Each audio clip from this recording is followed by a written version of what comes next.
de nous accorder de votre temps aujourd'hui pour cette vidéo dans le cadre du mois de novembre, du mois Perle, mois de sensibilisation à la lutte contre le cancer du poumon.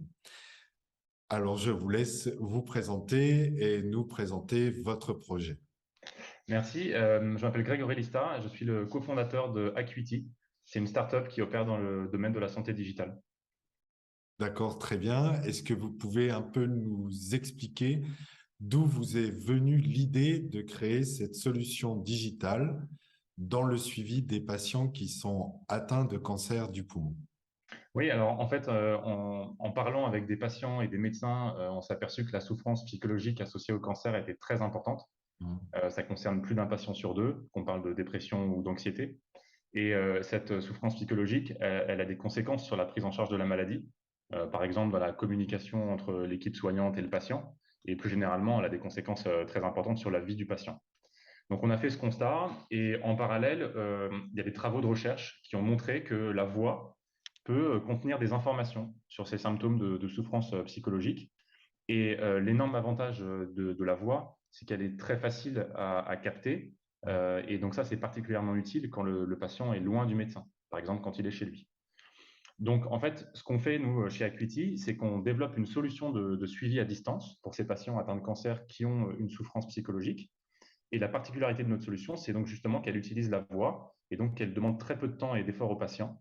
Et donc concrètement, hein, ça veut dire que le patient chez lui ouvre l'application sur son smartphone, il lit un texte de 30 secondes et notre solution va évaluer, par exemple, le niveau d'anxiété détecté dans la voix. Donc c'est un niveau qui peut être donc fort, moyen ou faible. Et en fait, pour faire ça, on utilise une intelligence artificielle qui est capable d'analyser la façon de parler du patient, le rythme de la parole, la mélodie, la façon de faire des pauses entre les mots, etc. Tout un Mhm. ensemble de caractéristiques qui sont spécifiques des symptômes de souffrance psychologique qu'on veut analyser. D'accord, donc c'est une solution numérique qui sera mise à disposition de tous les patients qui veulent l'utiliser et qui permettra aux médecins et à l'équipe paramédicale d'avoir un suivi principalement sur l'état psychologique de la personne.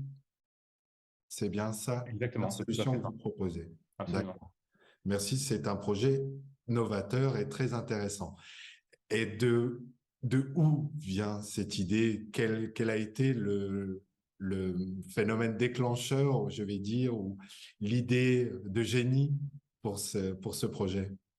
En fait, ce projet, en fait, il repose sur deux convictions. La première qu'on a, c'est que en fait, la mesure, c'est la base de toute bonne prise de décision. Et donc, avec ce test, on va donner un outil de mesure supplémentaire au médecin sur l'état de son patient. Et donc, on va lui donner un moyen de plus pour prendre les bonnes décisions et pour bien prendre en charge son patient. Par exemple, ça peut être déclencher une consultation donc pour un patient chez qui on a détecté une situation de détresse particulière, déclencher pardon, une consultation avec un psychologue. Mhm. Donc, c'est un outil de mesure en plus, et avec un outil de mesure en plus, on peut être amené à prendre des meilleures décisions. Et la deuxième chose, c'est que aujourd'hui, on est convaincu que la santé doit dépasser et peut dépasser le cadre du cabinet du médecin et le temps de consultation disponible, qui sont limités. Et donc ça, pour le bien du patient. Par exemple, parfois, c'est difficile pour un patient de mettre des mots sur sa souffrance psychologique quand il est face au médecin, ou de faire le bilan de cette souffrance psychologique depuis la dernière consultation. C'est pas évident. Et donc, le fait d'avoir des points de mesure comme ça entre les consultations, ça aurait beaucoup de valeur pour le médecin et donc, in fine, pour le patient. Et le Covid, en fait, a montré en plus qu'on pouvait faire des choses à distance. Et donc, le suivi de la souffrance psychologique à distance, c'est quelque chose aujourd'hui qui est faisable. Donc, finalement, les nouvelles technologies peuvent apporter des solutions aux besoins qu'on constate aujourd'hui sur la souffrance psychologique associée au cancer. Et l'idée, c'est vraiment de donner aux médecins une meilleure visibilité sur l'état de santé de ses patients pour que chaque patient puisse recevoir ce dont il a besoin, quand il en a besoin et quel que soit l'endroit où il se trouve. Voilà, c'est vrai qu'il est très important pour le médecin d'avoir une idée de l'état psychologique de son patient, même plus qu'une idée, c'est-à-dire le connaître vraiment, parce que ça a toute son importance dans la prise en charge. Mm. Et deuxièmement, il est très important pour le patient d'avoir le sentiment de pouvoir être, entre guillemets, suivi tout, ou monitorer, on va dire, on va utiliser un terme anglais, monitorer tout au long de sa maladie. Ouais. Est-ce que vous pouvez nous dire, Monsieur Lista, quand ce projet ou quand cette application sera disponible pour tous les patients? Oui, alors là, on est en train de la développer, cette solution. Dans quelques mois, on aura une première version disponible.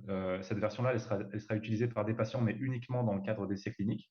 Mhm. Par contre, dès maintenant, tous les patients qui le souhaitent peuvent contribuer à faire avancer la recherche dans ce domaine, dans le domaine de la recherche médicale sur la voix, en participant à des projets de collecte de voix. On donnera un lien vers l'un de ces projets en exemple en description de la vidéo.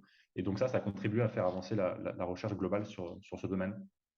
D'accord. Est-ce que vous pouvez nous préciser quel est l'institut, du coup, qui va récolter toutes ces voix pour que les patients soient quand même informés?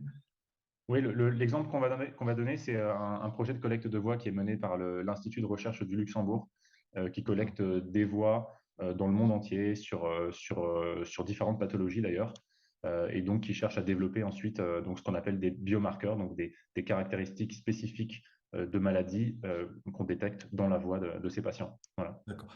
Donc, quand vous dites dans plusieurs pays, ça veut dire que les personnes qui sont plus à l'aise avec une langue quelconque ont certainement la chance de pouvoir la poser dans cet institut, dans ce projet, pour la Absolument. construction des biomarqueurs vocaux. Oui, la collecte est faisable dans un certain nombre de langues différentes. Il y en a beaucoup, je ne les ai pas toutes en tête, mais il y en a un certain nombre, donc ça, c'est possible, tout à fait. Eh ben, en tout cas, merci beaucoup, Monsieur Lista, du Merci temps à que vous, vous avez accordé, que avec vous avez plaisir. accordé à l'Association de l'air. Et donc, à très bientôt pour la suite de votre projet. À bientôt. À bientôt. Merci.